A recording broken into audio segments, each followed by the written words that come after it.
এদেশের উলামায়ে কেরামদের নেতৃত্বে এ বাংলার যুবকদেরকে নিয়ে যুবকদেরকে চরিত্রবান বানানো দরকার, যুবকদেরকে কোরআন ওয়ালা বানানো দরকার, যুবকদেরকে দিনদার বানানো দরকার। যুবকরা আলেমদের কাছে গিয়া গুনাহ কমায় ফেললে অটোমেটিক গরম কমে যাবে। এখন আমি যদি এই বিষয়ে প্রতিবাদ করার কারণে আপনারা বলেন হুজুর রাজনীতির কথা কয়েন না, এটা কি রাজনীতি? কথা কয় না তো। আমি যদি এই বিষয়ে কথা বলার কারণে আপনারা বলেন হুজুর আপনার আর বাহিরে থাকা যাবে না, ভিতরে ঢোকেন, তো এটা কি আমার অপরাধ হলো না আমাকে যে বললো সে অপরাধ করলো? লাভ নাই তো। আমি তো বলি মাঝে মাঝে লাভ নাই তো।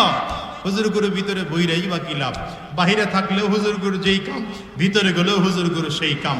বাহিরে থাকলেও দাওয়াত দেব, ভিতরে ঢুকলেও দাওয়াত দেব। আমাদের কাজই হলো দাওয়াত দেওয়া।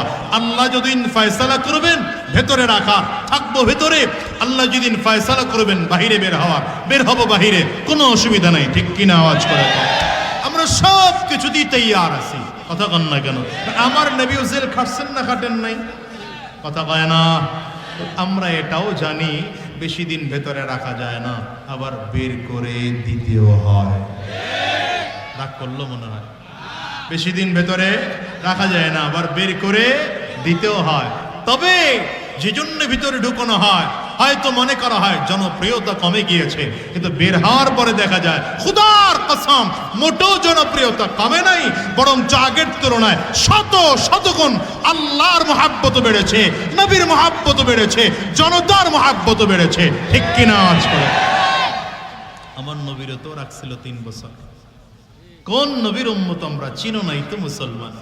আমার নবী এগুলো সব দেখায় গেছেন। ইয়েতিম তো আমি নবী ইয়েতিম। দেখেন না নবীর আদর্শ কত চমৎকার।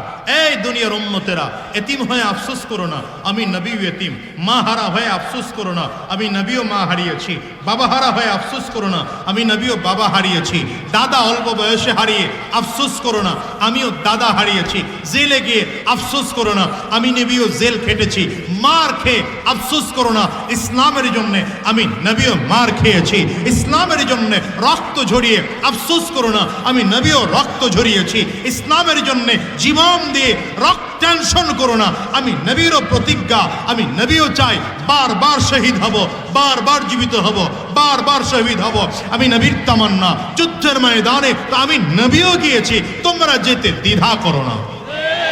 এই জন্য বলি যুবক, নেতাই চেনো নাই, নেতাই চেনো নাই। নেতা বানাইছে এমন একটারে, নেতার মুখেও দাড়ি নাই, তোমার মুখেও দাড়ি নাই। নেতারও সুন্নতি পোশাক নাই, তোমারও সুন্নতি পোশাক নাই। নেতার মাথায়ও টুপি নাই, তোমার মাথায়ও টুপি নাই। নেতাও নামাজ পড়ে না, তুমিও নামাজ পড়ো না। নেতা সুদ খায়, তুমিও সুদ খাও। নেতা ঘুষ খায়, তুমিও ঘুষ খাও। নেতা আরাম রাস্তায় চলে, তুমিও আরাম রাস্তায় চলো। নেতা জিনাখোর, তুমিও জিনাখোর। নেতা দেশদ্রোহী, তুমিও দেশদ্রোহী। নেতা ইসলাম বিদ্বেষী, তুমিও ইসলাম বিদ্বেষী। তোমার নেতাও জাহান্নামী, তুমিও জাহান্নামী। তুমি যদি আমার নবীকে নেতা বানাইতা, তুমি যদি আমার নবীকে আইডল বানাইতা, তুমি যদি আমার নবীকে আইকন বানাইতা, তাইলে আমার নবীর মাথায় টুপি ছিল। মুসলমান, তোমার মাথায় টুপি থাকতো। আমার নবীর সুন্নতি পোশাক ছিল, তোমার পোশাকটাও সুন্নতি হতো। আমার নবী 5 ওয়াক্ত নামাজ পড়েছেন, তুমিও 5 ওয়াক্ত নামাজ পড়তে। আমার নবী সুদ খান নাই, তুমি সুদ খেতে না। আমার নবী ঘুষ খান নাই, তুমি ঘুষ খেতে না। আমার নবী হারাম রাস্তায় চলেন নাই, তুমি হারাম রাস্তায় চলতে না। মুসলমান, হাত তুলে চিল্লায় বলেন ঠিক কিনা? এই জন্য বলি নেতা টেতা সব বাদ দিয়া আমার নবীকে নেতা বানাও। দুনিয়ার সব নেতা বাদ দিয়া নেতা বানাইলে কারে বানাবো? কথাই কয় না এরা। কারে বানাবো? তোমার নেতা আমার নেতা। এই স্লোগানটা জানেননি আপনারা? বলেন তোমার নেতা আমার নেতা বিশ্ব নবী মুস্তফা। পারবেন নবীর জন্য একটা স্লোগান দিতে? আমরা সবাই রাসূল সেনা। নারায়ণগঞ্জের মানুষ এই স্লোগান জানে? মাশাআল্লাহ, কাশি দেন, গলা ক্লিয়ার করে। আরে কাশিও দিতে জানে না, ভালো করে কাশি দেন। এবার 2 হাত টান টান করে উঁচা করেন, ভালো করে উঁচা করেন। ডানে আর বামে তাকায় দেখেন হাতকে তুলে নেই, ধরে মহাব্বত করে হাতটা তুলে দেন। হ্যাঁ, ভালো করে মহাব্বত করে হাতটা তুলে দেন। মাশাআল্লাহ, মাশাআল্লাহ। হাতগুলো মুঠ করেন, ঝাঁকি দেন, জোরে সোরে ঝাঁকি দেন। মাশাআল্লাহ। এবার কণ্ঠের যতটুকু আওয়াজ আছে পুরোটা আওয়াজ ছেড়ে দিয়ে একটা তাকবীর হবে। মুসলমান রেডি? আওয়াজই তো পাই না। রেডি? হ্যাঁ মুসলমান রেডি তো?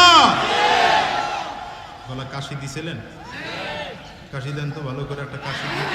মাশাআল্লাহ। এবার কণ্ঠের পুরোটা আওয়াজ ছেড়ে দিয়ে একটা তাকবীর হবে। মুসলমান রেডি? নারে তাকবীর।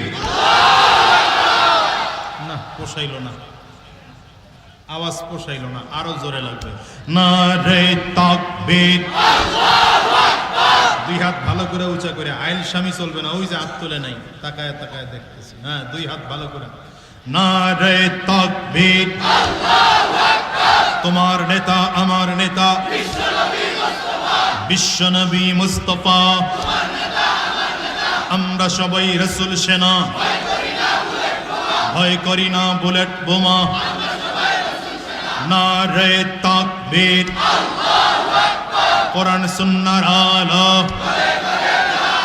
কোরআন সুন্নাহ যেখানে, আলেম ওলামা যেখানে, পীর বুজুর্গ যেখানে, সুদ ঘুষ যেখানে, নাই তো? ভালো করে নাই তো? আপনাদের এলাকায় সুদখোর আছে? আসতে কয়েকজন আছে? ঘুষখোর, মদখোর, ক্যাসিনোখোর, সবই তো আছে, সব আছে। কি কথা কয় না? আছে ভাই, আছে আছে অনেক কিছুই আছে, অফিসে ঘুষ আছে, দেওয়ার মানুষ আছে, দুর্নীতির শীর্ষে আছে, আর কে মোরা চাই রে, ও দেশের ভাই রে, বল না কোথায় যাই রে, একটু শান্তি বলো কোথায় গিয়ে পাই রে। বাজারটা গরম আছে, যাবেন না মাছের কাছে। শুধু বাজার গরম না, পুরো পরিবেশটাই গরম, পুরো বাংলাদেশ গরম। কথা কন না কেন?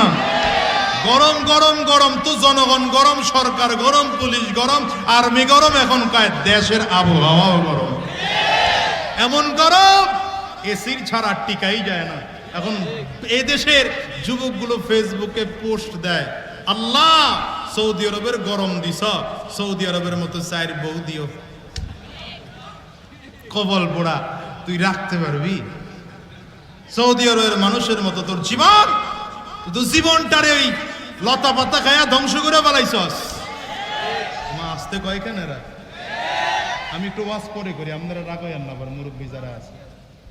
আমি জনগণের প্রতিনিধি তো, জনগণটা সাইজ করতে আমার ভালো লাগে। খুব ওয়াজ করবে কুয়াকাটা হুজুর। এদেশের পোলামান ওই যে হাতে ডইলা খায়, নাম কওয়ার দরকার নেই আমার। আমি একটারে ধরাই দিছি আমার এলাকার থেকে, কিছুদিন পরে ছুটে আসছে, এসে বাজারে ঘুরে আর কয় খাই একটু লতা পাতা, এইটা নিয়ে হুজুরের এত মাথা ব্যথা। লতা পাতা খায় বলে এটা কি নাই এদেশের যুবকদের অবস্থা?